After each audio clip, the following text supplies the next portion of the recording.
Maria, napupuno ka ng biyaya. Ang Panginoon ay sumasa iyo. Sino ka? Ano ang nais mong iparating? Ako, si Gabriel, sugo ng may kapal.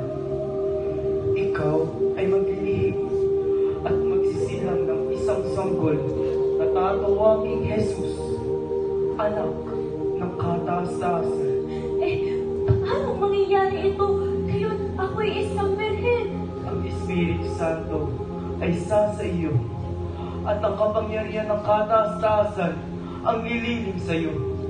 Kaya ang isisilang mo'y banal, anak ng Diyos. Kung ito ang kaloob ng Panginoon, ako'y handa.